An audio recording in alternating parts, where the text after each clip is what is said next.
Our emphasis in this class is now changing from the spoken word on our presentations to writing well. Your assignment uses the same information, themes, whatever you've been developing so far, but we're shifting mediums, and that's a good thing by itself, that you get to practice the written work and the visual work all together on one assignment.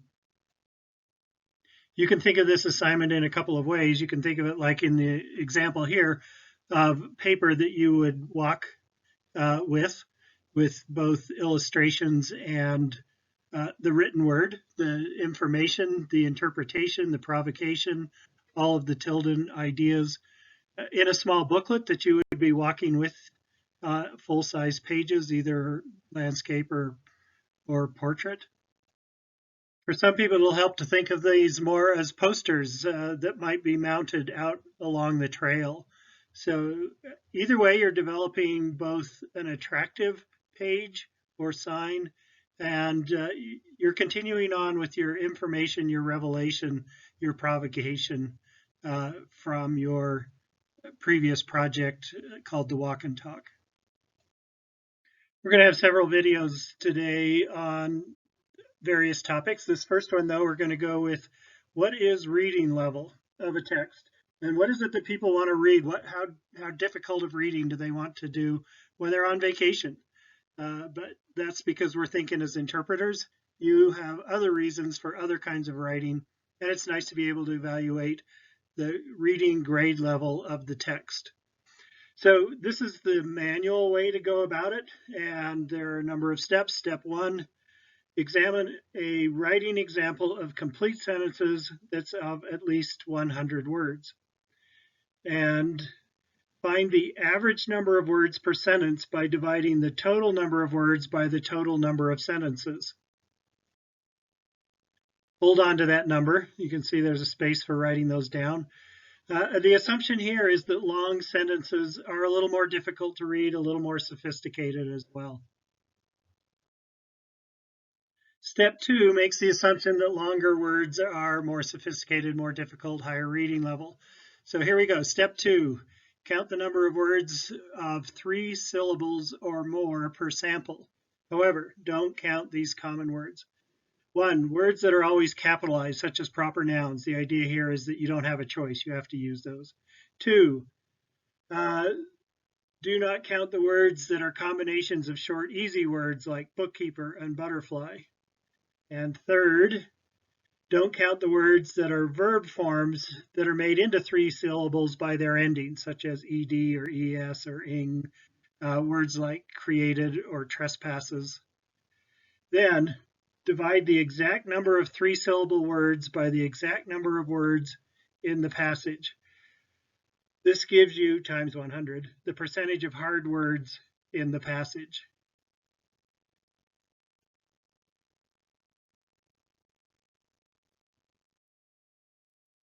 Step 3 is a little formula for combining our long sentences and our long words. So step 3, add the answers from step 1 and 2, then multiply by 0.4 to obtain an estimate of the reading grade level of the chosen text.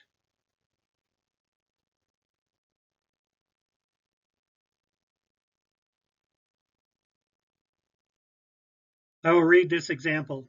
It is the opinion of the writer that it is appropriate moment to re-examine the style of writing which might most effectively be used by members of the engineering profession.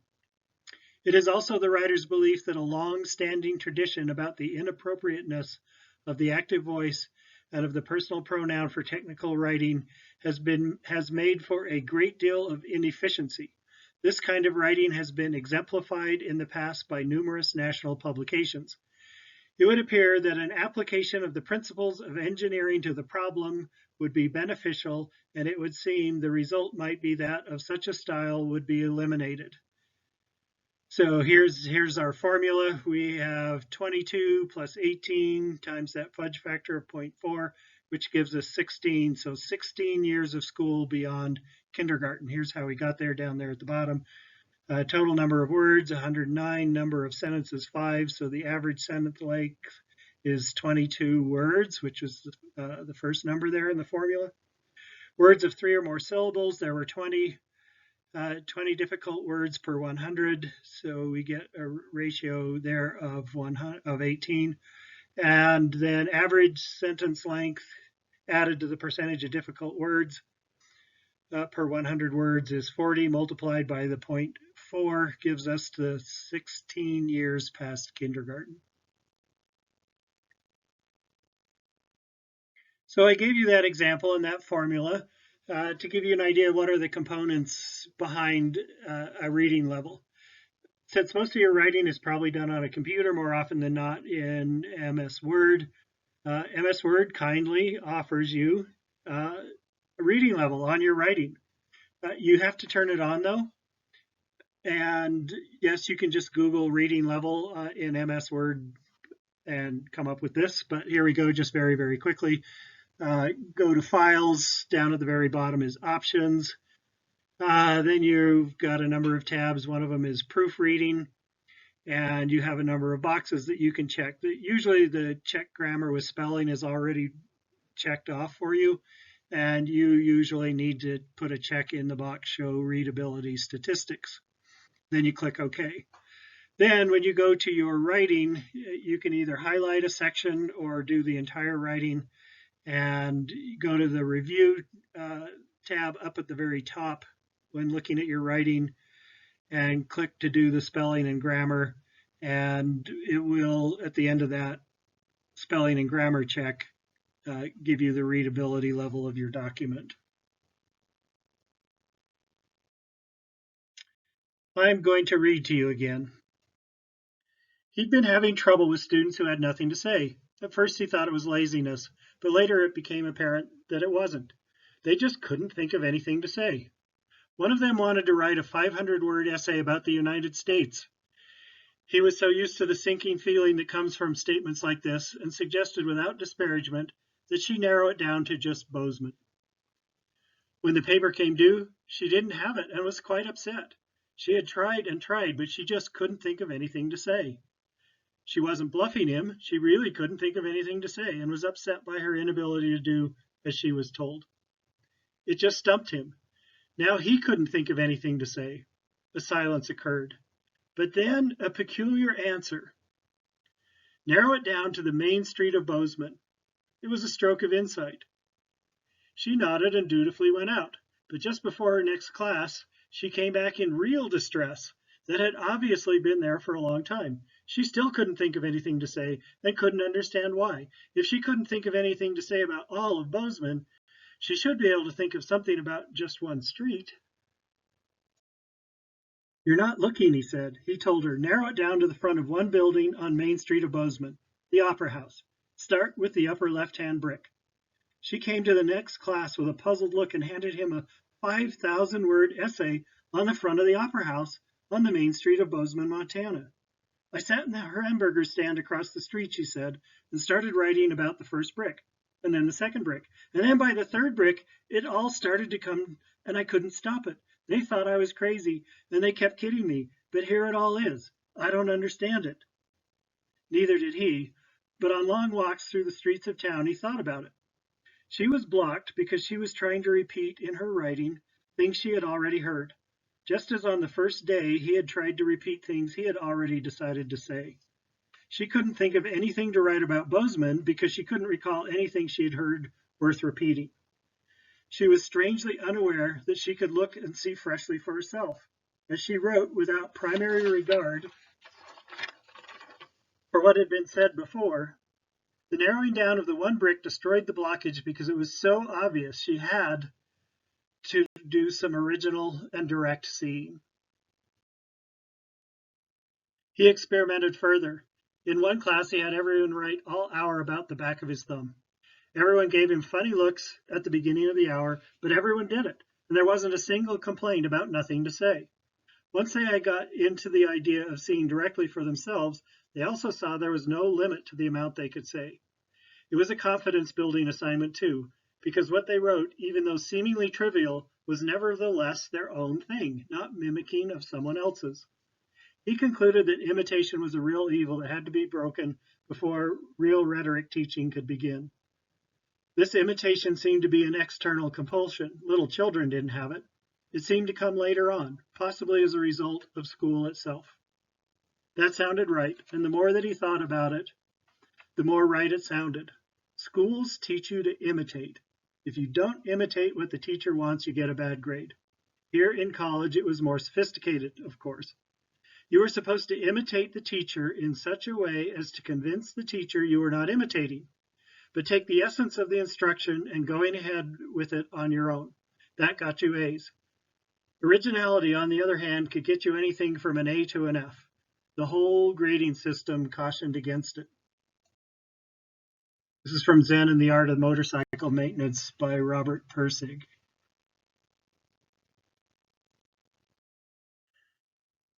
So I engaged in that reading with you to let you know that I'm not going to give you a whole lot of instruction. I'm not going to give you exactly what your pages should look like. Instead, you have that dilemma. You're going to need to do some originality and yet still follow what the assignment requires of you. But I can give you some advice on writing. So we are going to go through a number of pages of lists. I'll go fairly slowly through them if you want to write them down. Plus, you can always pause these videos to write things down. So here we go. Student Guide to Writing. In the category of ideas, it all makes sense looking back at your writing. I know about this topic. I've included interesting details not thought of by everyone. My paper has a purpose. Once you start reading, you will not want to stop. So there's a little tilde in here. There are some things that we talked about building up. So yeah, let's go on to the next page. Student Guide to Writing, subtopic organization, which should sound a lot like Tilden's whole. Starts out with a bang. So we're grabbing attention. Everything ties together. Again, Tilden. It builds on good parts. You can follow it easily. At the end, it feels finished and it makes you think. Again, that sounds like Tilden. Student Guide to Writing, voice. This really sounds like me talking. We've been talking in class all about doing this as a conversational.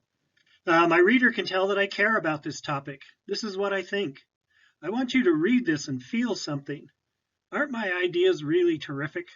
Yeah, we're trying to hit people emotionally. Student Guide to Writing, word choice. This is the best way to say this. I can picture it. My words are new ways to say everyday things. Listen to the power in my verbs. Some of the words linger in your mind. It's easy to read aloud. Only a really mature writer can reach these things on the first draft. College students are always turning in their first drafts. And until you've really written thousands and thousands of pages, you need to go back and rewrite. Student Guide to Writing, sentence fluency. My sentences begin in different ways. Some sentences are short, some are long. Sounds good as I read it again. My sentences have power and punch. My sentences sound natural. And they probably won't on the first draft. You really need to go back in there and read them. Read the sentences as they flow one after the other. See how the connections are, the transitions, sentence length, so forth. Student Guide to Writing, conventions. I don't have many mistakes in my paper. So on this slide, I think you're going to start seeing where this came from, what age this is aimed at. I've used capitals correctly. Yes, that's a problem even in college. All right, periods, commas, exclamation marks, and quotation marks are in the right places. Almost every word is spelled correctly. I remembered to indent each paragraph. Yes, Miss Brown, 4th grade, room 19 is the source for that. And you know what? If you write as well as a 4th grader, after this class, you'll be doing much better. Following Mrs. Brown's instructions can be very helpful. So this was written as a paragraph. I broke it down into the lines because it just seemed to fit that way for me. This was written by a 4th grader. It was silent. After what seemed to be hours, I heard the sound of soft, undisturbed breathing. I looked around. The deep breathing was coming from my sleeping brother. His breathing reminded me of a slow-moving brook. It sounded soft. It made you want to just sit there and close your eyes. I sank deeper into my pillow as I listened to Will and gradually fell asleep too.